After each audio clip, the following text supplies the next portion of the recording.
VS-നും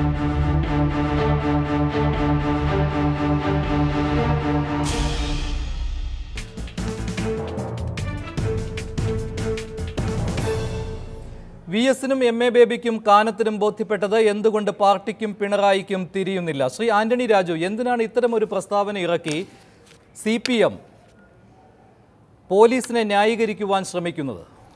മഞ്ജുഷ്, നമ്മൾ കഴിഞ്ഞ 2 ദിവസമായി ഈ വിഷയത്തിൻ്റെ വൈകാരികമായ തലമാണ് ഇതുവരെ ചർച്ച ചെയ്തുകൊണ്ടിരുന്നത്.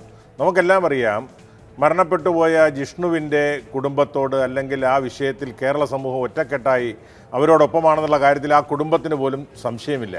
അതുകൊണ്ടാണ് ആ അമ്മയും ആ കുടുംബവും ഇന്നും പറയുന്നത്, ഞങ്ങളുടെ സമരം ഈ ഗവൺമെൻറ്റിനെതിരെ അല്ല, മറിച്ച് അന്വേഷിക്കുന്ന അല്ലെങ്കിൽ പോലീസിനെതിരെ കൃത്യമായി ഈ കേസ് അന്വേഷിക്കുന്നില്ല എന്ന പരാതിയുള്ള പോലീസിനെതിരെയുള്ള സമരമാണെന്ന് അവർ പറയുന്നത്.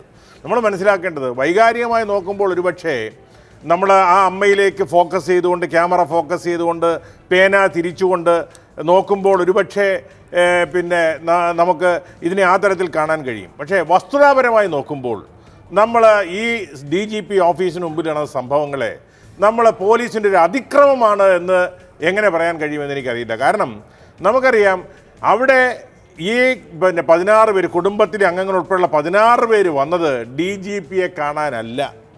അവർ വളരെ നേരത്തെ തന്നെ ആ സമരം പ്രഖ്യാപിച്ചുകൊണ്ട് DGP ഓഫീസിന് മുമ്പിൽ സമരം ചെയ്യുമെന്നും അതിന് ഉദ്ഘാടകനായി ഡോക്ടർ സെബാസ്റ്റ്യൻ പോൾ ഉൾപ്പെടെയുള്ള ആളുകളെ നിശ്ചയിച്ചുകൊണ്ടാണ് ആ സമരത്തിലേക്ക് വന്നത്.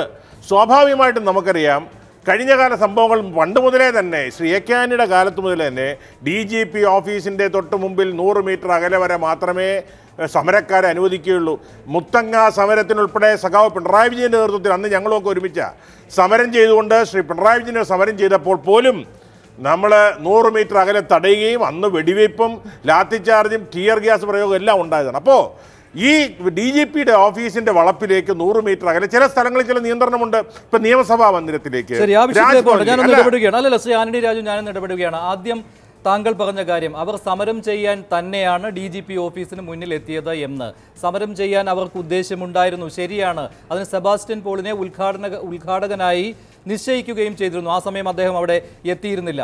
അതിനു മുൻപ് DGPയുമായി ഒരു ചർച്ച നടത്താൻ അവർ ആഗ്രഹിച്ചിരുന്നു. ഇവരെ കാണാൻ DGPയും സമ്മതം പ്രകടിപ്പിച്ചിരുന്നു. ഈ ചർച്ചയ്ക്ക് ശേഷം ആവശ്യമെങ്കിൽ മാത്രം സമരം, ആ നിലപാടായിരുന്നു ഉണ്ടായിരുന്നത്. ഈ 16 പേർക്ക്, അതിൽ 14 പേർ ജിഷ്ണുവിൻ്റെ ബന്ധുക്കൾ, അമ്മയുൾപ്പെടെ, അവർ വളയത്തു നിന്ന് വന്നു. മറ്റ് 2 പേർ ജിഷ്ണുവിനൊപ്പം പഠിച്ചവർ. ഇങ്ങനെ 16 പേർ മാത്രമാണ് DGP ഓഫീസിന് മുന്നിൽ വന്നത്. ഇവർ അകത്തേക്ക് പോകാൻ അനുവാദം ചോദിച്ചപ്പോഴാണ് പോലീസിന്റെ ഭാഗത്തു നിന്നുണ്ടായ ഈ പരാക്രമം. 6 പേർക്ക് അനുവാദം കൊടുത്തു. അവർ പറഞ്ഞു, 6 പേരായിട്ട് ഞങ്ങൾക്ക് പോകാൻ ബുദ്ധിമുട്ടുണ്ട്, ഞങ്ങൾ 6 പേർ മാത്രമേ DGPയുടെ ക്യാബിനിലേക്ക് കയറുകയുള്ളൂ, ബാക്കിയുള്ളവർ പുറത്തിരുന്നോളാം എന്ന്. മൊബൈൽ ഫോൺ പോലും വേണമെങ്കിൽ തന്നിട്ട് പോകാമെന്ന് പറഞ്ഞിട്ടും കൂട്ടാക്കിയില്ല. അവിടെ ജിഷ്ണുവിൻ്റെ അമ്മ തനിയെ വീണതല്ലല്ലോ റോഡിൽ, പോലീസ് സഹായക ഹസ്തം നീട്ടിയതല്ലല്ലോ അവർക്ക് നേരെ. CPM സംസ്ഥാന സെക്രട്ടേറിയറ്റിന്റെ ഇന്നത്തെ വിലയിരുത്തലിൽ പറയുന്നത് പോലെ. മഞ്ജുഷേ, DGPയെ കാണാൻ അനുവാദം കൊടുക്കാമെന്ന് ഇവർ താമസിച്ചിരുന്ന ലോഡ്ജിലേക്ക് പോലീസ് ഉദ്യോഗസ്ഥന്മാർ നേരിട്ട് അറിയിച്ചതാണ്. പക്ഷെ നമുക്കറിയാമല്ലോ, ഒരു 16 പേരെയൊന്നും DGPയുടെ ഒരു ചർച്ചയ്ക്ക് സാധാരണഗതിയിൽ അനുവദിക്കാറില്ലല്ലോ. ഇന്ത്യൻ പ്രധാനമന്ത്രിയുടെ ഓഫീസിലേക്കാണെങ്കിൽ പോലും, മുഖ്യമന്ത്രിയെ കാണാനാണെങ്കിൽ ഒരു ടീമായി വരുന്നവരുടെ 4 or 5 പ്രതിനിധികളെ കാണാൻ അനുവദിക്കുക. എന്താ ഞാൻ ചോട്ടെ, 16 പേര് വന്ന ഒരു DGPയോട് പറയേണ്ട കാര്യമില്ല. അവർ പറയേണ്ട കാര്യങ്ങൾ DGPയെ കാണണമെന്ന ദുർവാശി അവർ പ്രകടിപ്പിച്ചില്ല. 6 പേർ മാത്രം DGPയെ കാണുമെന്നാണ്, കാണാൻ അനുവദിക്കണമെന്നും ആ അനുവാദം കിട്ടുകയും ചെയ്തതാണ്. പക്ഷേ അവരുടെ മുന്നിൽ മറ്റൊരു കുരുക്ക് കൂടി ഉണ്ടായിരുന്നു. താങ്കൾ പറഞ്ഞുവല്ലോ, രാവിലെ തന്നെ ലോഡ്ജിൽ വന്ന് പോലീസ് പറഞ്ഞതാണ് എന്ന്. ലോഡ്ജിൽ നിന്ന് വന്ന് പോലീസ് എന്താണ് പറഞ്ഞത് എന്ന് കൂടി താങ്കൾ അവരിൽ നിന്ന് കേൾക്കണം. ഭീഷണിയുടെ സ്വരം പോലീസിന്റെ ഭാഗത്തു നിന്നുണ്ടായി. DGPയുടെ ഓഫീസിന് മുന്നിലേക്ക് വന്നാൽ പൂജപ്പുര സെൻട്രൽ ജയിലിൽ കാണാമെന്നാണ് മ്യൂസിയം SI ഇവരോട് പറഞ്ഞത്. അത് താങ്കൾ അറിഞ്ഞു കാണില്ല. ഞാൻ മനസ്സിലാക്കുന്നത്, ലോഡ്ജിൽ ചെന്ന് 5 പേർക്ക് കാണാൻ അനുവാദം തരാം, 5 പേർ കാണണം, അകത്തു വന്ന് കാണണം, ബാക്കി ഒരു കൂട്ടമായിട്ട് ഇത്രയും പേരെ കാണാൻ അനുവദിക്കുകയില്ല എന്ന് തന്നെയാണ് പറഞ്ഞത്. പക്ഷേ അത് ലംഘിച്ചുകൊണ്ടാണ് ഈ 16 പേരും അവരോടൊപ്പമുള്ള മറ്റു ചില ആളുകളും, കുറെ തോക്കുസ്വാമി ഉൾപ്പെടെയുള്ള ആളുകളെല്ലാം കൂടെ വന്നു എന്നാണ് ഞാൻ മനസ്സിലാക്കുന്നത്. അതുപോലെ അതുകൊണ്ട് തന്നെ സ്വാമി അവരുടെ കൂടെ ഇല്ലായിരുന്നു. ഇക്കാര്യം അവർ ചെയ്തിട്ടുള്ളതാണ്. താങ്കൾ അങ്ങനെ ആ രീതിയിലേക്ക് പോകരുത്. 16 പേർ കൃത്യം 16 വന്നത്. ശരി, ഈ 16 പേര് എന്തായാലും 5 പേരെ കാണാൻ അനുവദിക്കുള്ളൂ, അല്ലെങ്കിൽ 6 പേരെ അനുവദിക്കുള്ളൂ എന്ന് പറയുമ്പോൾ അതിന് വഴങ്ങി 6 പേര് അകത്ത് പോവുകയല്ലേ വേണ്ടത്? മറിച്ച് 16 പേരെയും അകത്തുള്ള ശാഠ്യം പിടിച്ച് എന്തിനു വേണ്ടി? ഞാൻ മനസ്സിലാക്കുന്നത് ഇന്റലിജൻസ് റിപ്പോർട്ട് അനുസരിച്ച് പോലീസിന് കിട്ടിയത് ഈ 16 പേരും അകത്ത് പോയതിനു ശേഷം DGPയെ ഘെരാവോ ചെയ്യുക എന്നുള്ളൊരു ഒരു അജണ്ട ഉണ്ടായിരുന്നുള്ളതാണ് ഇന്റലിജൻസ് റിപ്പോർട്ട്. അതുകൊണ്ടാണ് അവർ ഈ 16 പേരെയും കടത്തിവിടാതെ 5 പേരെ അകത്ത് വിട്ടുകൊണ്ട് ചർച്ചയ്ക്ക് തയ്യാറാകാൻ ശ്രമിച്ചത്. ഒരു കാര്യം കൂടെ പറയാം. ഒരുപക്ഷെ മഞ്ജുഷിപ്പ് ഇത് പറയുന്നു, നാളെ ഈ നിയമം നിലവിൽ നിൽക്കുമ്പോൾ ലംഘിച്ചുകൊണ്ട് 16 പേരെ അകത്ത് വിടുകയും അവിടെ ഈ ഘെരാവോ നടക്കുകയും ചെയ്തെങ്കിൽ ഇതേ മാധ്യമങ്ങൾ പറയുമായിരുന്നു എന്തിന് റെസ്ട്രിക്ഷൻ കഴിയുന്ന ഒരു അമ്മയുടെ പേരിലാണ് താങ്കൾ ഇത്തരം ഒരു ആരോപണം. അവർ അവിടെ വന്ന് ഇങ്ങനെ അക്രമം ഉണ്ടാക്കുമെന്ന് ഒരിക്കലും ഉണ്ടാവുകയില്ല. ഇങ്ങനെ ഒരു ഘെരാവോ നടത്തുന്നതിന് വേണ്ടിയാണോ നിങ്ങൾ അവിടെ DGP ഓഫീസിന് മുന്നിൽ വന്നത്? നിങ്ങളിപ്പോൾ ഇടതുപക്ഷത്താണല്ലോ. ഞങ്ങൾ ജനിച്ചത് മുതൽ കമ്മ്യൂണിസ്റ്റുകാരാണ്.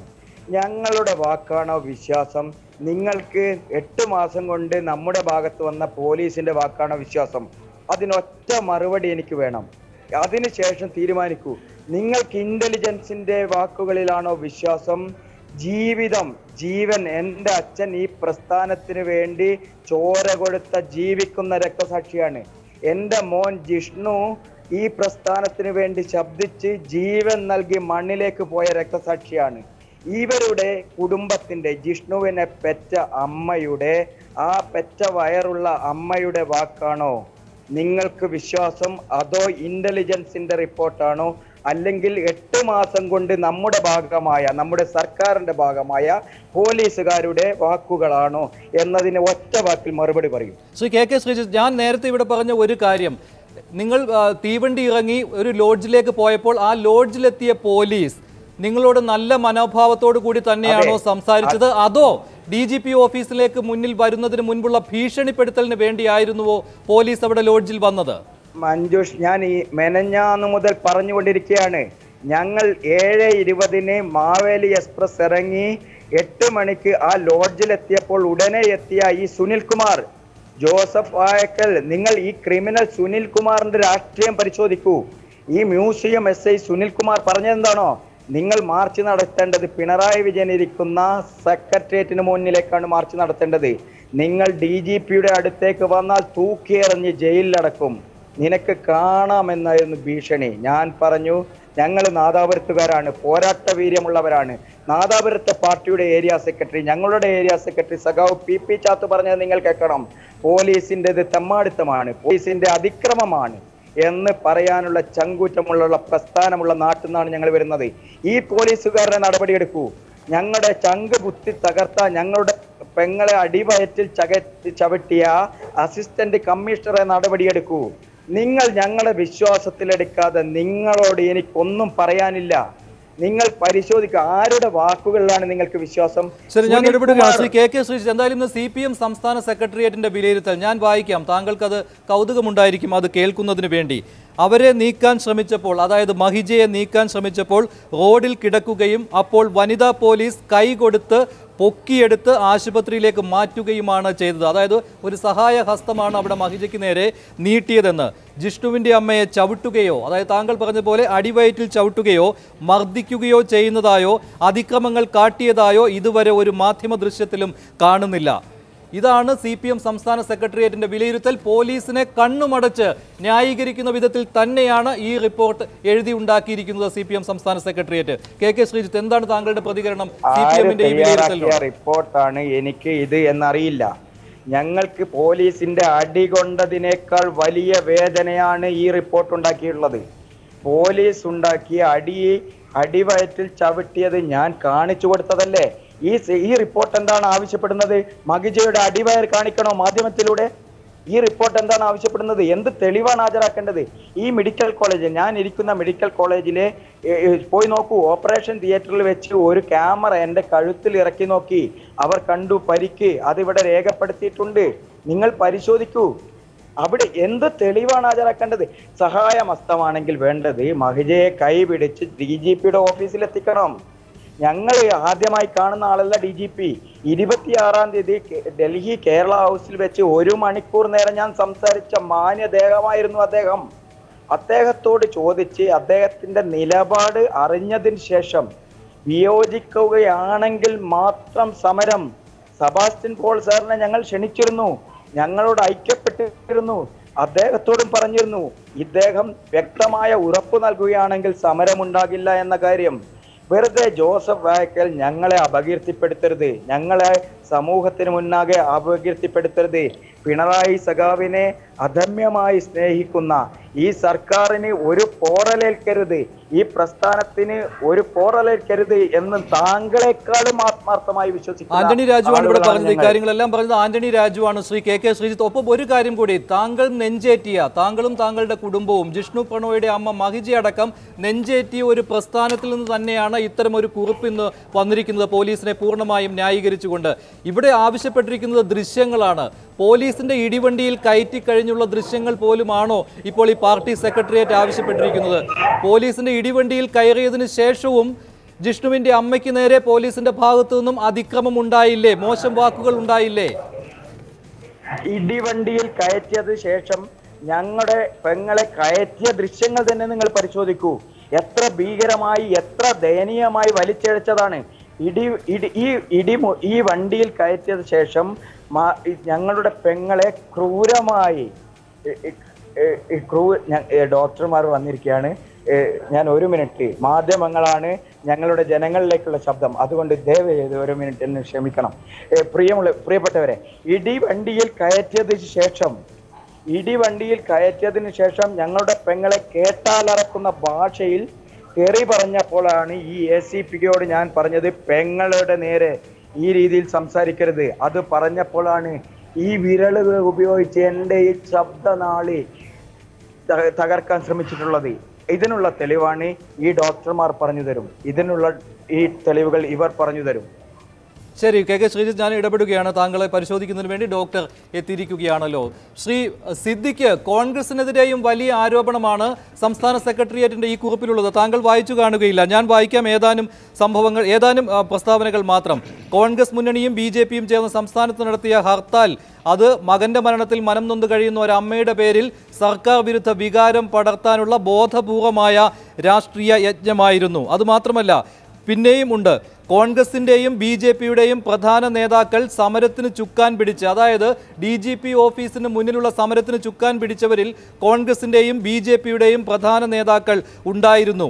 ജിഷ്ണു പ്രണോയുടെ കുടുംബാംഗങ്ങളല്ലാത്ത ഒരു കൂട്ടവും, അത് ഇപ്പോൾ കൽത്തുറങ്കിലായിരിക്കുന്ന പൂജപ്പുര സെൻട്രൽ ജയിലിൽ കഴിയുന്ന ഷാജഹാനും ഷാജർ ഖാനും മിനിയും ശ്രീകുമാറും ഉൾപ്പെടെയുള്ള 5 പേരെ കുറിച്ചാണ്. ഒരു കൂട്ടവും സമരക്കാർക്കൊപ്പം അണിനിരുന്നതിന് പുറമെയാണ് കോൺഗ്രസിൻ്റെയും BJPയുടെയും പ്രധാന നേതാക്കൾ. പിന്നെയുമുണ്ട് കോൺഗ്രസിനെതിരെയുള്ള വിമർശനങ്ങൾ. ജിഷ്ണു സംഭവം LDF സർക്കാരിൻ്റെ സൃഷ്ടിയല്ല, വിദ്യാഭ്യാസ കച്ചവടത്തിനും കൊള്ളയ്ക്കും കൊള്ളരുതായ്മയ്ക്കും സ്വാശ്രയ മാനേജ്മെൻറ്റുകൾക്ക് പരവതാനി വിരിച്ചുകൊടുത്ത് UDF ഭരണത്തിന് നേതൃത്വം നൽകിയ AK ആന്റണിയാണ് ജിഷ്ണു സംഭവത്തിൽ മുതലക്കണ്ണീർ ഒഴുക്കുന്നത് എന്നത് കൗതുകകരമാണ്. CPM സംസ്ഥാന സെക്രട്ടേറിയറ്റിൻ്റെ പ്രസ്താവനകളാണ് കോൺഗ്രസിന് കൊള്ളുന്ന പ്രസ്താവനകൾ. ഒന്ന്, ഇതിൽ ഏറ്റവും പ്രധാനമായി CPIM എന്ന് പറയുന്ന പാർട്ടി എത്രത്തോളം ഒരു പ്രതിസന്ധിയുടെ ആഴക്കയത്തിലാണ് എത്തിയിരിക്കുന്നത് എന്നുള്ളതിൻ്റെ നേർദൃഷ്ടാന്തമാണ് ഇന്ന് അവർ കൊടുത്തിരിക്കുന്ന ഈ പ്രസ്താവന.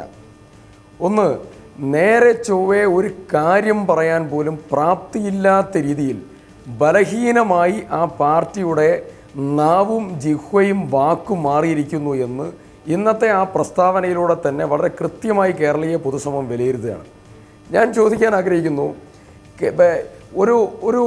ഒരു മകൻ നഷ്ടപ്പെട്ടതായിരിക്കുന്ന അമ്മയോട് DGPയും കേരളത്തിൻ്റെ മുഖ്യമന്ത്രിയും ഭരണകൂടവും നിങ്ങൾക്ക് നീതി ലഭ്യമാക്കും, പ്രതികളെ അറസ്റ്റ് ചെയ്യും, എല്ലാ കാര്യങ്ങളും നിർവഹിക്കും. DGP അവസാനം പറയുകയാണ്, ഒരാഴ്ച കഴിഞ്ഞ് നിങ്ങൾ വന്നാൽ, ഒരാഴ്ച നിങ്ങൾ കാത്തു നിൽക്കണം, അത് കഴിഞ്ഞ് നിങ്ങൾക്ക് ഏത് സമരത്തിലേക്കും പോകാം. അത് കഴിഞ്ഞ് ഒരാഴ്ച കഴിഞ്ഞ് 9ാമത്തെ ദിവസമാണ് അവർ വീണ്ടും തിരുവനന്തപുരത്തേക്ക് വരുന്നത്.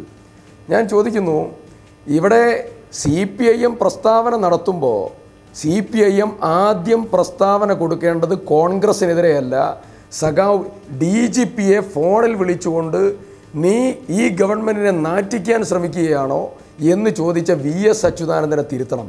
2, മഹിജയുടെ നേരെ നടന്നത് പരാക്രമമാണെന്നും പോലീസ് ഉദ്യോഗസ്ഥർക്കെതിരെ നടപടി സ്വീകരിക്കണം എന്ന് പറഞ്ഞ ഈ പ്രസ്താവന ഇറക്കുന്ന പാർട്ടിയുടെ പോളിറ്റ് ബ്യൂറോ അംഗമായിട്ടുള്ള MA ബേബിയെ തിരുത്തണം. 2, കേരളത്തിലെ ഇന്ന് ഞാൻ നാദാപുരത്ത് അവിഷ്ണ എന്ന് പറയുന്ന